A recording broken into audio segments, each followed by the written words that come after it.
impermanente. O tempo todo nós saímos da nossa segurança e podemos entrar na zona da insegurança.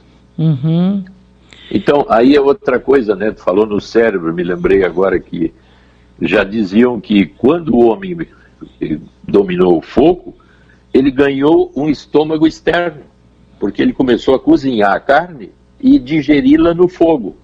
E já ao chegar no nosso estômago está super digerida, e aí então o cérebro começou a aumentar e ficou 2/3 maiores, e aí nós ganhamos esse poder que a gente tem de raciocínio de manipular o mundo lá fora, coisa que nenhuma espécie tem, né? Sim, porque isso é o homem, ao mesmo tempo, um homem completo e não um homem submetido, um homem... Eu fiquei pasma quando vi aqui, por exemplo, por que nós temos a nossa... Porque, como eu disse antes, a gente está virando... Todo mundo agora é biólogo, né?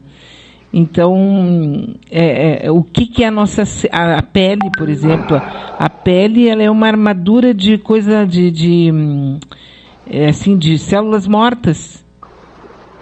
Exato. Toda a nossa pele é células mortas.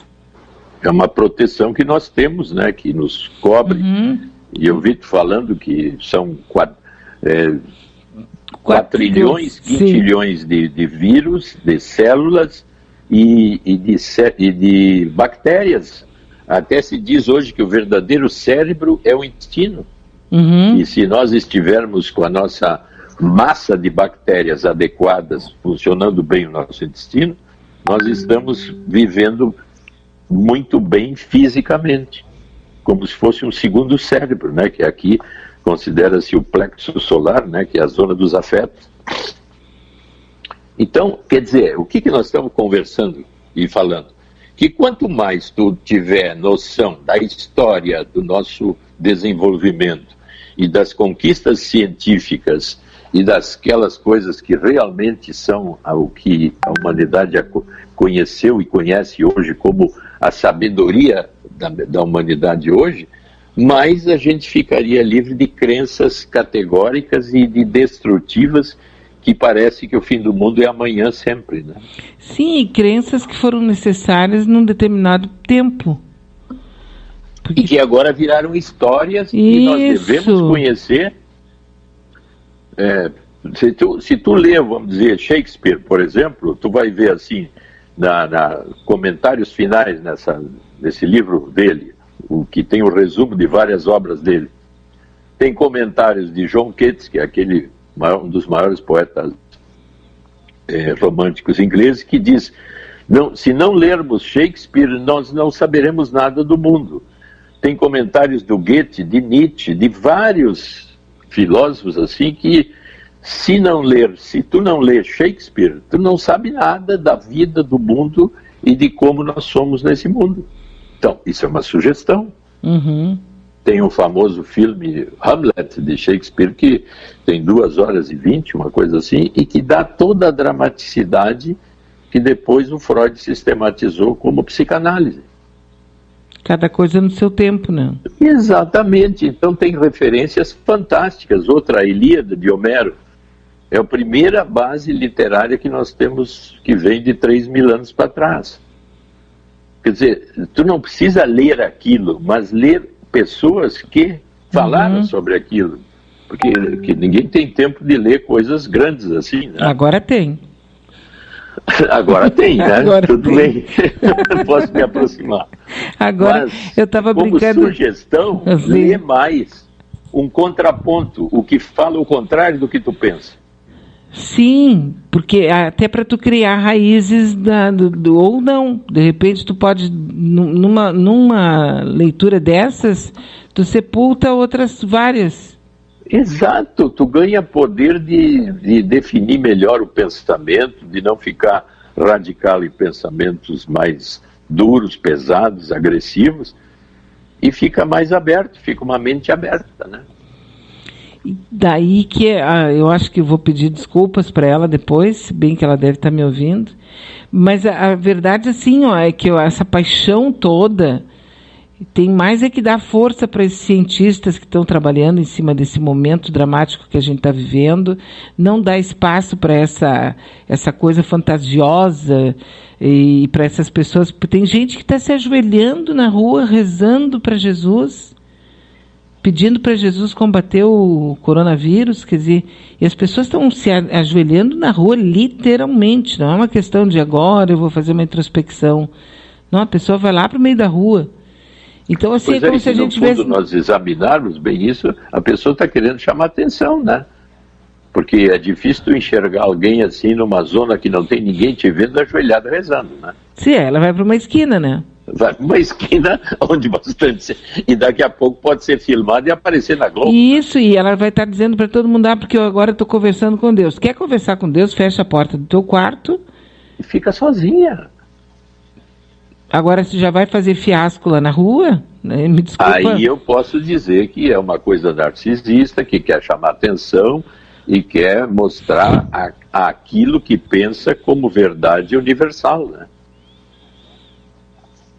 Mas é uma chance bárbara que agora muita gente pode ter de entender um pouco como é que funciona, por exemplo, nosso sistema imunológico, ao invés de ficar pensando em dramaticidade, em ver como é que... Porque a criação... Isso alguém criou. Então, se tu ama Deus, tu acha que Deus é onisciente, onipresente, magnífico, tem que saber como é que funciona a obra dele, ao invés de ficar com medo que ele vai te dar um pontapé no traseiro. A obra dele é fantástica. O que é o sistema imunológico, Dr. Maia? Não, é assim, coisas absolutamente incríveis e quase que assim, que a gente daqui a pouco pensa, isso é ficção científica. Aham. Até me lembrei de um micro-organismo chamado tardígrado. Tardígrado tem 0,02 milímetros e ele vive em tudo que é situação. E é um ursinho, parece um urso. Uhum. Ele tem 8 patas e vive, se tu botar ele a 300 graus, ele resiste. Se tu botar ele a 270 graus 0 a 0, ele resiste. Se tu fizer uma radiação em cima dele de 1000 vezes aqui nos mata, ele resiste. Quer dizer, é um ser capaz de resistir a quase tudo e eu fiquei fã do tardígrado. Pois é. Dizer, é o urso, é o chamado ursinho da neve, uma coisa assim, que os pesquisadores estão estudando no sentido de entender como é que ele é. Aí, esses tempos acharam um que tinha 130 anos. Porque o lugar que eles vivem é assim, na água, entre os musgos, uhum. E aí pegaram um lugar que estava seco há mais de 130 anos, quando viram o bicho apareceu. Quer dizer, aí eles perguntam, mas como é que esse bicho vive assim? Sabe o que ele faz? 90% do nosso genoma é nosso, e uns 10% vem de fora. Sim. Aí dá para entender o vírus da China com porco e morcego, quer dizer, uma mutação que pega e ele muda e aí nos infecciona, enfim. Mas o tardígrado, 90% dos genes dele ele recolhe dos outros. Então, quando ele começa a se ativar, ele pega os genes das bactérias e constrói a sua estrutura genética através de empréstimos dos outros. E aí revive e é capaz de viver assim, quase que eternamente, vamos dizer assim. Uhum. Então, só isso já nos dá uma ideia assim, pô, mas que curiosidade, bota no Google, tardígrado, aí tu vai ver. Tardígrado, pois tardígrado. Olha, nós temos aqui uma informação para passar. O bilionário conservador David Koch morreu. Os irmãos Koch. Os irmãos Koch. Um dos dois irmãos Koch americanos. Morreu. Que idade eles tinham? 79 anos. Mas com esse dinheiro todo a gente não morre. Pois então. Mas morreu do corona? Virou um tardígrado. Deixa eu ver.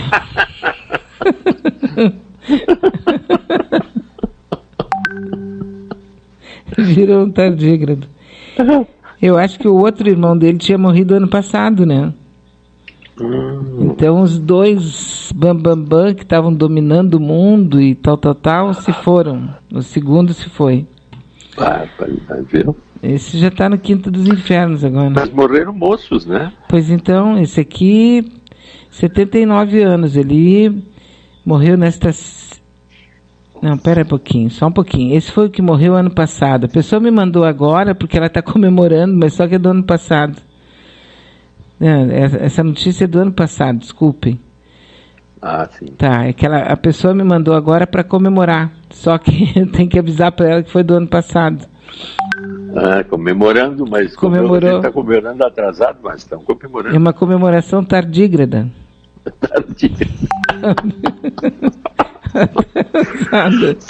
Eu gostei desse nome, sabe? E tu olhando ele, tem a foto dele nadando? Sim. Tu fica encantada com o tardígrado. Agora tu vê, não, mas é aí que tá, por isso que talvez hoje eu tenha sido um pouco áspera com a minha amiga. Porque essa fantasia, ou essa fórmula de ver o mundo, é muito bacana. Eu acho linda. Que é uma coisa assim, que é aquela coisa assim, por isso que eu gosto muito do Zen budismo. Porque o Zen budismo, ele usa historinhas, ele usa analogias, ele usa, né, para a gente poder entender as coisas. Só que quem fez a engenharia da construção da vida é de uma especificidade, é de uma multiplicidade, é tão rico que a gente ficar nessa do perdão, desculpa, eu pequei porque eu pensei. E aí tu vê assim, nós produzimos cerca de 50 trilhões, deixa eu ver quanto é que é, 50 bilhões de linfócitos todos os dias. Quer dizer, tu está dentro de uma máquina dessa magnitude e tu está agindo como se tu tivesse fralda. Exatamente, porque a nossa máquina física, ou o nosso corpo, ele tem uma inteligência, vamos dizer, pragmática de ser ele no mundo, que transcende qualquer tipo de pensamento que eu possa ter. Eu estou hospedado num hotel fantástico de 5 ou 10 estrelas e me acho um pobrezinho, né? Isso.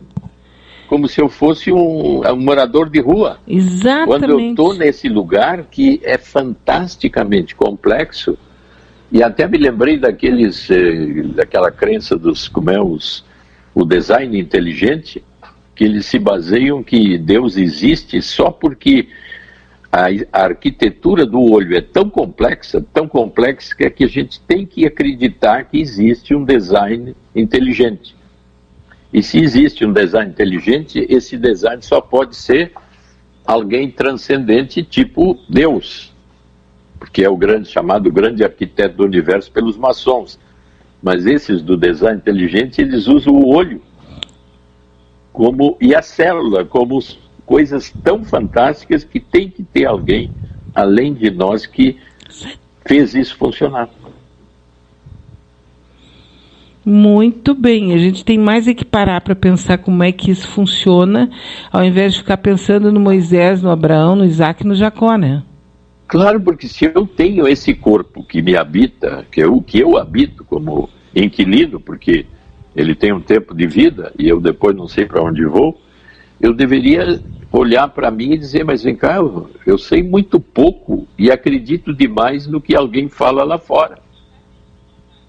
Eu tenho que ser mais capaz de estudar o que se sabe nos contrapontos para ter uma ideia mais clara do sentido dessa vida e essa existência, né? Minha e social. Sim, porque assim, hoje mesmo uma pessoa estava falando, porque nós vamos ter que fazer uma engenharia social para...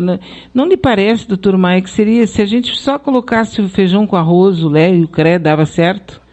Tipo Mas assim...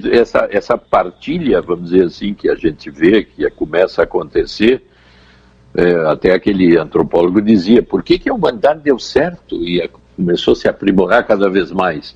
De coletores e pastores, passamos a criar cidades que nos protegem.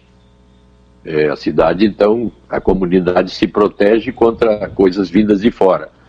Depois, sempre que há uma catástrofe, há uma solidariedade e uma humanização do auxílio fantástica que também nos protege da catástrofe. E graças a isso a gente está aqui até hoje. Então, realmente, quer dizer, solidariedade hoje seria eu